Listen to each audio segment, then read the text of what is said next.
হাই friend, আজি এখন নতুন ভিডিঅ' লৈ আহিছো। এইটো ভিডিঅ'ত আমি আজি আলোচনা কৰিম শ্ৰমিক কাৰ্ডৰ বিষয়ে। শ্ৰমিকসকলৰ বাবে এখন ভাল খবৰ। যিসকল শ্ৰমিক বা কাম কৰে, কাঠ মিস্ত্ৰী হওক, যিকোনো মিস্ত্ৰীৰ কামেই কৰক, নকলে কিবা এটা কোম্পানীত কাম কৰক, সেইসকলৰ বাবে এই ভিডিঅ'টো অতি গুৰুত্বপূৰ্ণ। যিসকলে কাম কৰে অৰ্থাৎ শ্ৰমিক, সেইসকলে যদি এই কাৰ্ডখন বনাই লয় তেনেহলে আপোনালোকে চৰকাৰৰ তৰফৰ পৰা পাব 4,500 টকা। তাৰ বাবে আপোনালোকে এই কাৰ্ডখন কেনেকৈ বনাব, ইয়াৰ সম্পূৰ্ণ প্ৰচেছ আলোচনা কৰিম এইটো ভিডিঅ'ত। আৰু কি কি ডকুমেণ্টছ লাগিব আমি সম্পূৰ্ণ A to Z দেখুৱাই দিম এইটো ভিডিঅ'ত। গতিকে ভিডিঅ'টো অতি গুৰুত্বপূৰ্ণ হ'বলৈ ধৰিছে শ্ৰমিকসকলৰ বাবে। গতিকে ভিডিঅ'টো আপোনালোকে অলপো স্কিপ নকৰিব, প্ৰথমৰ পৰা শেষলৈকে চাব। আৰু যদি আপুনি আমাৰ ভিডিঅ'টোত নতুনকৈ আহিছে তেনেহলে আপুনি নিশ্চয় আমাৰ চেনেলটো ছাবস্ক্ৰাইব কৰি ৰাখিব। আৰু যদি ফেচবুকত চাই আছে তেনেহলে আমাৰ পেজটো ফ'ল' কৰি ৰাখিব। বলক এতিয়া আমি প্ৰচেছটো দেখুৱাই দিওঁ আৰু আপোনালোকে কেনেকৈ ফিল আপ কৰিব ইয়াৰ সম্পূৰ্ণ প্ৰচেছটো আমি আলোচনা কৰি দেখুৱাই দিওঁ। ডিছক্ৰিপশ্যনত লিংকটো দিয়া আছে, সেইটো লিংকত ক্লিক কৰিলে আপোনালোকে ডাইৰেক্ট এইটো পিছত আহি যাব পাৰিব। ইয়াত দিয়া আছে অফিচ, ইয়াত আপোনালোকে অকে কৰিব, কোনটো অফিচত আপোনালোকে কাম কৰে, কি কাম কৰে ইয়াত উল্লেখ কৰিব। তাৰপিছত নামটো দিয়া আছে, তাৰপিছত father's name, husband name, date of birth. এইটো মই অসমীয়ালৈ অনুবাদ কৰি আপোনালোকক দেখুৱাই দিছো। অসমীয়াত থাকিলে আপোনালোকে ধুনীয়াকৈ এইটো বুজি পাব, সেইকাৰণে মই অসমীয়া কৰিলো। কাৰ্যালয়টো আপুনি কোনটো হয় এইটো আপুনি দিব। তাৰপিছত নামটো আপোনালোকে ইয়াত লিখিব। ইয়াত তাৰপিছত আপোনাৰ পিতাৰ নামটো বা স্বামীৰ নামটো লিখিব। তাৰপিছত ডেট অফ বাৰ্থটো আপোনালোকে ইয়াত বহুৱাই দিব। আপোনালোকে চাব ইয়াত 18 বছৰৰ পৰা 18 বছৰ কম হলে নহব আৰু 55 বছৰৰ বেছি হলে নহব। 18 বছৰৰ পৰা 55 বছৰ ভিতৰত ফাইল নিৰ্বাচন কৰক। ইয়াত আপোনালোকে এটা ডেট অফ বাৰ্থ প্ৰুফ, এটা চাৰ্টিফিকেট প্ৰমাণ আপলোড কৰিব লাগিব। এইটো 150 কবিৰ ভিতৰত হ'ব লাগিব। এইটো আপোনালোকে JPG বা PNG-ত আপোনালোকে আপলোড কৰিব পাৰিব।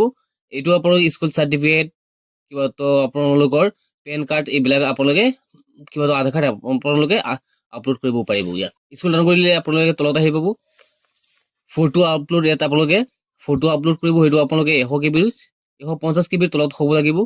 স্বাক্ষৰ থকা ছবি ইয়াত আপোনালোকে এখন আপলোড কৰিব লাগিব।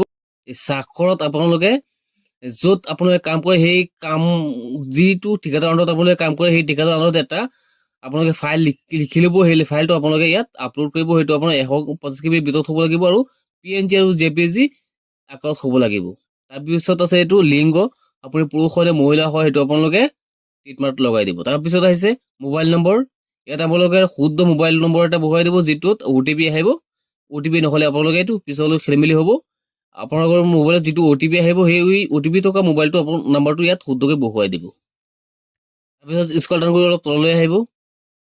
ইয়াত আহিব আপোনাৰ চাকৰিৰ প্ৰকৃতি। ইয়াত আপোনালোকে সাধাৰণটো বহুৱাই দিব, জাতিৰ শ্ৰেণীটো সাধাৰণটো বহুৱাই দিব। তাৰপিছত বৈবাহিক অৱস্থা আপোনালোকে অবিবাহিত দিব পাৰে, বিবাহিত দিব পাৰে, যিটো হয় সেইটো দিব। যদি বিবাহিত দিয়ে তেনেহলে আৰু ডিটেইলছখিনি দিব লাগিব। তাৰপিছত আপোনাৰ যদি অবিবাহিত হয় তেনেহলে বিবাহিত দিলে আপোনালোকৰ স্বামী পত্নীৰ নামটো ইয়াত লিখিব লাগিব, অৱসৰৰ তাৰিখটো আপোনালোকে লিখিব লাগিব। আৰু যদি অবিবাহিত দিয়ে তেনেহলে আপোনাৰ ইমানখিনি লিখিব নালাগে। আপোনাৰ স্বামী আৰু পত্নীৰ ৱাৰ্ডৰ সদস্য হয় নে নহয়, যদি হয় ইয়েছ দিব, নহ'লে নহয় দিব। সদস্যৰ নামটো আপোনালোকে ইয়াত লিখি দিব। পঞ্জীয়নৰ নাম্বাৰটো আপোনালোকে ইয়াত বহিয়াই দিব। পঞ্জীয়নৰ তাৰিখ যিদিনাখন আপোনালোকে দিব সেইদিনত এইটো ইয়াত বহুৱাই দিব।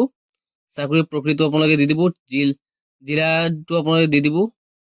ইয়াতে চাকৰিৰ প্ৰকৃতি, কি কাম কৰে আপোনালোকে এইটো দি দিব। ইয়াৰ পৰা বিচাৰি উলিয়াই ইয়াত বহুত কেইটা আছে, ইয়াৰ পৰা এটা আপোনালোকে দিব পাৰিব। যিটো হয় সেইটো নলা কাম কৰা লোক বা কিবা কিবি হয় যিটো আছে সেইটো আপোনালোকে পথ শ্ৰমিক যিকোনো এটা দিব পাৰিব। তাৰপিছত আছে বৰ্তমান ঠিকনাটো আপোনালোকে দি দিব, ফুল ঠিকনাটো আপোনালোকে দি দিব। ইয়াৰ পৰা বিচাৰি উলিয়াব আপোনাৰ ঠিকনাটো ক'ত আছে। তাৰপিছতে আকৌ জিলাটো আপোনালোকে বহুৱাই দিব, কোনটো ডিষ্ট্ৰিক্টৰ হয় আপুনি। তাৰপিছত আকৌ স্ক্ৰল ডাউন কৰি অলপ তললৈ আহিব।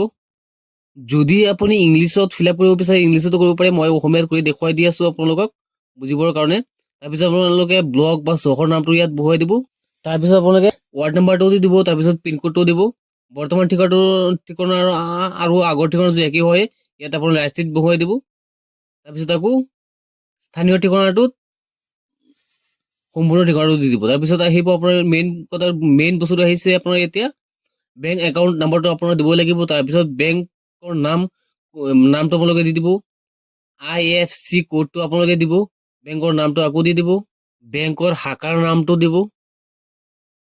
তাৰপিছত আপোনালোকে বেংকৰ পাছবুকৰ প্ৰথম পৃষ্ঠা যিটো আছে সেই পৃষ্ঠাটো আপোনালোকে PNG বা JPG বা PDF আকাৰত ফটো এখন তুলি 150 KB ভিতৰত ইয়াত আপোনালোকে আপলোড কৰিব। তাৰপিছত আধাৰ কাৰ্ডৰ নম্বৰটো আপোনালোকে দিব, আধাৰ কাৰ্ডৰ কপিখন আপোনালোকে তাত দি দিব। তাৰপিছত আপোনালোকে ভোটাৰ ID কাৰ্ডখনৰ ইয়াত আপোনালোকে দিব, JPG বা PNG আকাৰত 150 KB ভিতৰত আপলোড কৰিব লাগিব। তাৰপিছত আহিব আয়ুষ্মান ভাৰত কাৰ্ড আপোনাৰ আছে নে নাই, যদি আছে তেনেহ'লে হয় দিব, যদি নাই আপোনালোকে ইয়াত নহয় বুলি দিব।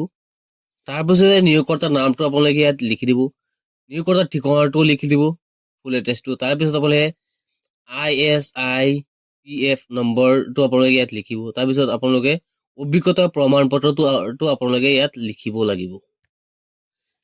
অভিজ্ঞতা প্ৰমাণ পত্ৰত আপোনালোকে কিমান দিনৰ পৰা কাম কৰি আছে, কি কাম কৰি আছে, কিমান অভিজ্ঞতা আছে, এই বিষয়ে আপোনালোকে লিখি তাৰপিছত আপোনালোকে JPG বা PNG আকাৰত আপোনালোকে 150 KB ভিতৰত এই ফাইলটোত আপোনালোকে ব্ৰাউচাৰ অপশ্যনত আপোনালোকে অ'কে কৰি ফাইল এখন আপলোড কৰিব লাগিব। তাৰপিছত মনোনয়নৰ সবিশত আপোনালোকে নামটো দিব, ভাগ বতৰা কৰাটো দিব, বয়সটো কিমান আছে এইটো দিব, সম্পৰ্কটো কি আছে, ঠিকনাটো কি আছে, আৰু একপি ফটো গোটেইখিনি আপোনালোকে ইয়াত দি দিব। তাৰপিছত আপোনালোকে মনোনয়ন পত্ৰৰ কপি ইয়াত আপোনালোকে এটা ফাইল আপলোড কৰিব লাগিব। এই ফাইলটো আপোনালোকে ক'ত হ'ব, তলত আপোনালোকে ইয়াত অ'কে কৰিব, ইয়াত অ'কে কৰাৰ লগে এখন ফাইল ওলাই আহিব, এইটো আপোনালোকে ফিল আপ কৰিব লাগিব। এইটো ফিল আপ কৰি আপোনালোকে ইয়াত আপলোড কৰিব। এই ফাইলটোত আপোনালোকে নেম অফ দ্য নমিনীৰ নামটো লিখিব, এড্ৰেছ অফ দ্য নমিনীৰ নামটো আপোনালোকে লিখিব, ৰিলেশ্যন উইথ দ্য মেম্বাৰটোৰ নামটো লিখিব আপোনালোকে, এজ অফ দ্য নমিনীৰ নামটো, এজটো বয়সটো কিমান দি দিব, amount of the given is nominee লিখিব আপোনালোকে, পাছপোৰ্ট চাইজ ফটো নমিনীজনৰ ফটোটো আপোনালোকে পাছপোৰ্ট চাইজ ইয়াত আপোনালোকে বহুৱাই এইটো আপোনালোকে তাত আপলোড কৰিব লাগিব। এতিয়া তলত আকৌ আপোনালোকে পাব পঞ্জীয়ন প্ৰপত্ৰৰ কপি, ইয়াত আপোনালোকে আৰু এটা ফাইল আপলোড কৰিব লাগিব। সেই ফাইলটো আপোনালোকে ক'ত হ'ব, ইয়াত খালী পঞ্জীয়ন প্ৰপত্ৰ প্ৰিণ্ট কৰক, ইয়াত আপোনালোকে অ'কে কৰিব, অ'কে কৰাৰ লগে এটা ফাইল ওলাই আহিব। সেই ফাইলটো আপোনালোকে আকৌ ফিল আপ কৰি ইয়াত আপোনালোকে আপলোড কৰিব লাগিব। আপোনালোকে এতিয়া খালী পঞ্জীয়ন প্ৰপত্ৰ প্ৰিণ্ট কৰক, ইয়াত আপোনালোকে অ'কে কৰি দিব। অ'কে কৰাৰ লগে আপোনালোকে এই ফৰ্মটো পাই যাব, এইটো আপোনালোকে ফিল আপ কৰিব লাগিব ধুনীয়াকৈ। এপ্লিকেশ্যন নাম্বাৰটো দিব, ডেটটো দিব, ডিষ্ট্ৰিক্টটো দিব, ইয়াত ফটো দিব, নেম অফ দ্য এপ্লিকেশ্যনৰ নামটো দিব যিজনে এপ্লাই কৰিব, ফাদাৰ্ছ নেমটো দিব, এড্ৰেছ ফুল এড্ৰেছটো আপোনালোকে দিব। এই ফৰ্মটো একেবাৰে সহজ হয়, আপোনালোকে ফিল আপ কৰিব পাৰিব। যদি নোৱাৰে আপোনালোকে কাৰোবাৰ ওচৰত নিদিব, সেইটো ফিল আপ কৰি দিব। আপোনালোকে এইটো ফৰ্মটো ফিল আপ কৰাৰ পিছত আপোনালোকে ইয়াত আপলোড কৰিব লাগিব। ইয়াত ধুনীয়াকৈ আপোনালোকে ফিল আপ কৰি আপোনালোকে ধুনীয়াকৈ আপলোড কৰি দিব। এই গোটেইখিনি ফিল আপ কৰাৰ পিছত তলত পাব ছেভ এণ্ড নেক্সট অপশ্যন, ইয়াত আপোনালোকে অ'কে কৰিব। অ'কে কৰাৰ পিছত আপোনালোকে পে'মেণ্ট কৰাৰ এটা অপশ্যন আহিব। ইয়াত আপোনালোকে মাত্ৰ 25 টকা এটা পে'মেণ্ট কৰিব। এই 25 টকাটো পে'মেণ্ট কৰাৰ লগে লগে আপোনালোকৰ এই কাৰ্ডখন আহি যাব। কিন্তু আমাৰ হাতত এই গোটেইখিনি ডকুমেণ্টছ নথকাৰ বাবে মই এইটো কৰি দেখুৱাব পৰা নাই, কিন্তু আপোনালোকে কেনেকৈ এইটো ফিল আপ কৰি ইয়াৰ সম্পূৰ্ণ প্ৰচেছটো দেখুৱাই দিলোঁ। আপোনালোকে পিছত মাত্ৰ 25 টকাটো পে' কৰি দিব, আৰু 25 টকাটো পে' কৰাৰ পিছতে আপোনালোকে কাৰ্ডখন পাই যাব। আজিৰ ভিডিঅ'টো এইখিনি আছিলে।